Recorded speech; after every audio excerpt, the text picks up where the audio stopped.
Theologist.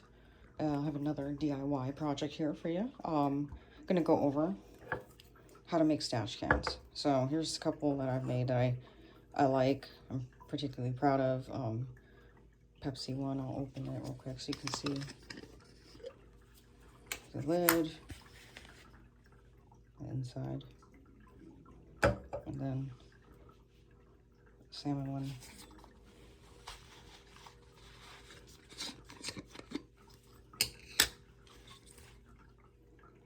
See? So if you pay attention, it's white down there. You know why? Because the bottle is too tall. So I actually had to cut the bottom with my Dremel to make it fit. Now this one is probably the one I'm really proud of, because let's be real, nobody keeps salmon or Diet Pepsi in their bathroom. So if you want to be a little bit more low-key, you can do him. He's a little harder to do because he's cardboard, right? Here's his top.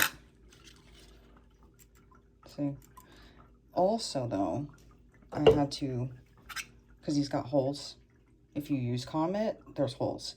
You see this? That's what the stock looks like when you buy it. You know what that actually is? A Band-Aid.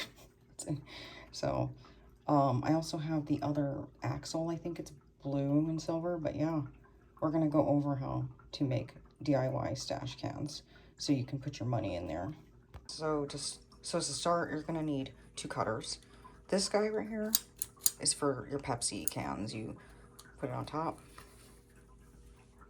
and you just spin the can around. That's how you get a clean cut like that.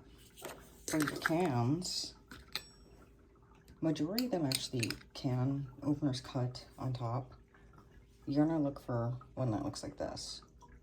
It cuts somehow like the top of the lid. So that would be your first step. Probably gonna do him next. So I rinsed this can out, so the olives.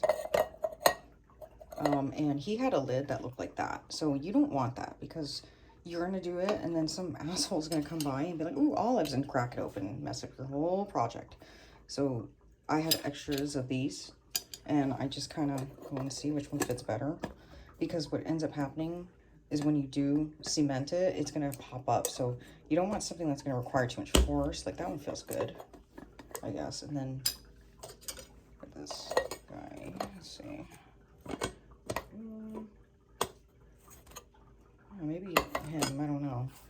But this is the bottle we're gonna use. So there's no rhyme or reason to how I cut it, but I never can find, rarely can I find one that fits in a can perfectly. But so if I put this on there, see how much space there is. So I'm just gonna use my Dremel and cut the bottom of the bottle and make it straight. Try your best to make it straight. So you're gonna cut here. And I use this cutting wheel guy to do it. So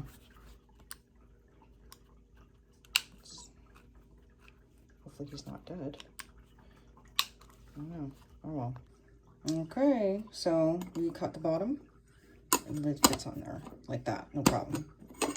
Not exactly perfect, but it might be. So you can sand this out with sandpaper or a tool or your Dremel. And then, yeah, we'll do the next part. But also when you use a Dremel, slow rotation. Don't push into it. Just kind of let the blade work it, because if you push into it, it'll stop. It'll, you know, overheat and stop. So don't do that. Yep. So we'll get to the next stage. So the next stage is to glue the top onto the bottle, because you want the top to be done first, because ideally you want to glue it as straight as possible. So when you glue it, you're going to put it down and you're going to glue it and you're going to let it sit like that, as straight as can. Now, I use epoxy, because I've tried hot glue gun and it just rips off when I turn it. So I have a lot of epoxy here, as you can see. This is probably my favorite right here for this kind of project. But when I was making like a cast, I used that, and then this is some extra. I always have extra. But yeah, so make sure with epoxy you measure equally. This is tough because sometimes it doesn't come out equally, but make sure too that you mix it. So really pay attention to what you're doing, because it can mess up. And I've had cans where it didn't harden, so it's gooey forever, you know, and now it's like a room project. So, and mix it good, and then yeah, we'll have it sitting here, and I usually let it sit, I don't know, an hour. Hey everyone, it's Ashleyologist. So we're back the next day following gluing the top, and you can see that it's dry. It's on there. You can turn it and it will come off. So the next step, we're almost done, is plaster of Paris. Plaster of Paris is this chalky, like, I'll show you, stuff. It's powdery. I'm almost out because I use it a lot. But what you do is you put it in here, how much you think you're going to need. I don't know. Maybe all of it. But my goal is, so this floats a teeny bit in there. Now, if you had a full can, what ends up happening if you didn't glue this on here is it would just sink to the bottom, right? You can put plaster of Paris in there, and it will push up. If you put a lot, it's going to push it up. And even with the cap on, if this was a full one, it would push up, and it might still. So when I put the plaster of Paris and it's time to let it set, I would get books and put it on top, because you want it to stay exactly here, you know? Now, if you are brave and you don't glue this on first and you just put the cap on and put it in here like this, and you put the plaster around it, well, you now don't, you know, you can try to put this on, but it's going to be kind of hard, because what happens sometimes is the top and the bottom aren't lined up. So when you screw it on, it's not lined up, you know, so you'll have this top all the way out here, screwing, then it'll go on. It's just kind of better to do this way first. Do this first. See, it's one unit, that's why. And then it's hard, I know, to get the plaster of Paris around it. But you can take off the top then and do it that way.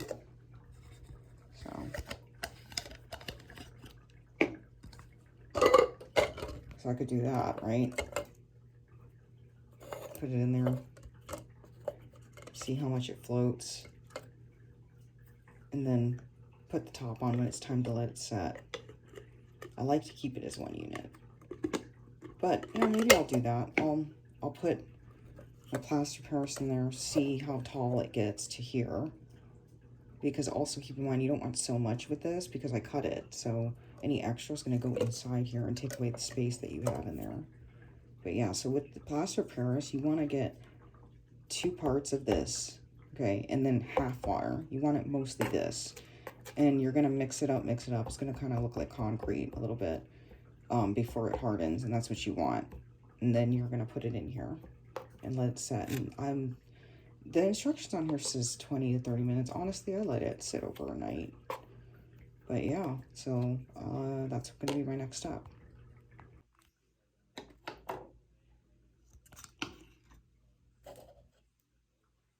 So what I did was I put like a guesstimate layer down there, and I just, because I cut it, and I put the top on, and it was perfectly lined up.